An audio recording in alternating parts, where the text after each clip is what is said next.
CCC यानी course on computer concept को नहीं मांगा जाता है। इसमें उसमें फॉर्म में यह दिया होता है कि नाइलेट के माध्यम से किसी एक कोर्स को आपको करना होता है, उसी को फिल करना होता है। तो आप लोग ये बेस्ट इसलिए है कि यह कम समय में और कम सिलेबस में फाइनल हो जाता है।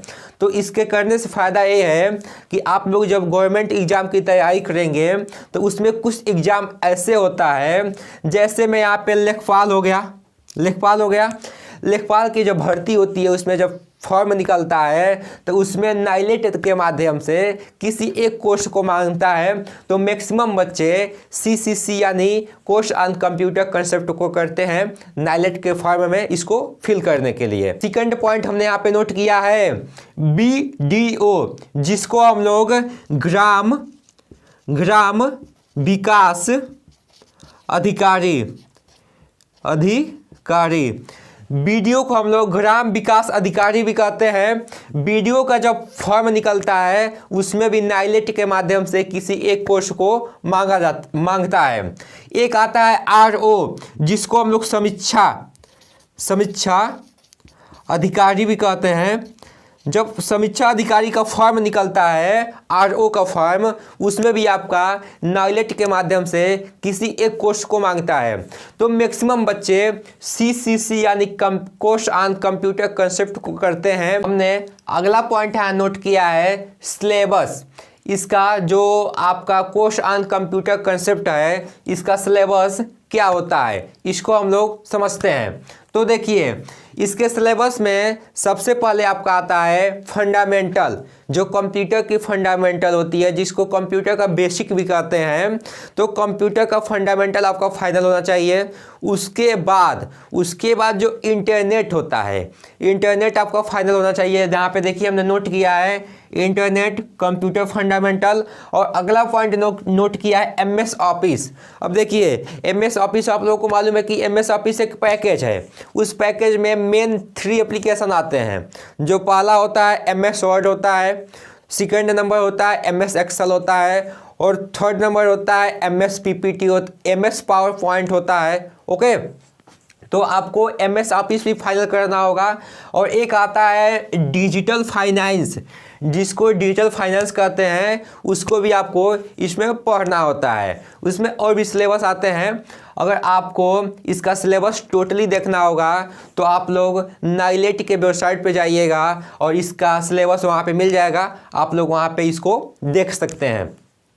अगला और लास्ट पॉइंट हमने एक बोनस पॉइंट रखा है, जो मेरा ओपिनियन है, इसको आप लोग ध्यान से समझिएगा। हमने 2 पॉइंट नोट किया है कि एक होता है पास करना और एक होता है नॉलेज लेना। तो बहुत बच्चे ऐसे होते हैं जो कोई भी सिलेबस हो या कोई भी कोर्स हो, कुछ बच्चे का मन ये होता है कि इसको पास करना है, और कुछ बच्चे का मन ये होता है कि इसमें नॉलेज लेना है। तो आप लोग से यह अनुरोध है कि आप लोग जब कोर्स ऑन कंप्यूटर कंसेप्ट कीजिएगा तो पास होने के लिए मत कीजिएगा। अगर आपको पास होना होगा तो इस कोर्स को आप लोग मत कीजिएगा, आप लोग नॉलेज लेने के लिए कीजिएगा। जैसे मैं मान लीजिए बाय चांस आपने पास कर लिया और आपको गवर्नमेंट जॉब में नौकरी नहीं मिली, आपको प्राइवेट सेक्टर में जाना है, तो वहाँ पे आपका ज्ञान चेक किया जाता है। आपका जो डिग्री है ठीक है, मायने रखता है, लेकिन वहाँ पे आपका ज्ञान चेक किया जाता है। तो आप लोग कोर्स ऑन कंप्यूटर कंसेप्ट को पास करने के लिए नहीं बल्कि नॉलेज लेने के लिए आप लोग पढ़िएगा और इसका पेपर दीजिएगा। लास्ट पॉइंट हमने यहाँ पे आपको नोट किया है नोट में हम पहले आपको एक पॉइंट बताए हैं कि आप लोग कोर्स ऑन कंप्यूटर कंसेप्ट में कभी भी अप्लाई कर सकते हैं। इसका फॉर्म कभी भी आप लोग भर सकते हैं, ओके, और इसका पेपर कभी भी आप लोग दे सकते हैं। लेकिन जैसे में एक मंथ आता है जनवरी और एक मंथ होता है जुलाई। इन दोनों मंथ में आपका जो होता है कोर्स ऑन कंप्यूटर कंसेप्ट, इसका पेपर नहीं दिया जाता है, ओके। जैसे में आपने जनवरी में अप्लाई किया okay, course on computer concept को। तो आप लोग जब जनवरी में अप्लाई करेंगे तो उसके 1 मंथ बाद पेपर होता है। ओके, मान लीजिए जनवरी में अप्लाई करेंगे तो फरवरी नहीं मार्च में पेपर होगा। ओके, तो मान लीजिए कुछ बच्चे ऐसे होंगे जो नवंबर में अप्लाई करेंगे तो दिसंबर नहीं जनवरी में पेपर होना चाहिए, लेकिन जनवरी में पेपर नहीं होता है, वह मार्च में पेपर होता है। ओके, तो इस पे आप लोग ज़्यादा फोकस कीजिएगा। और आशा है कि आज का यह topic what is course on computer concept आप लोगों को समझ में आया होगा।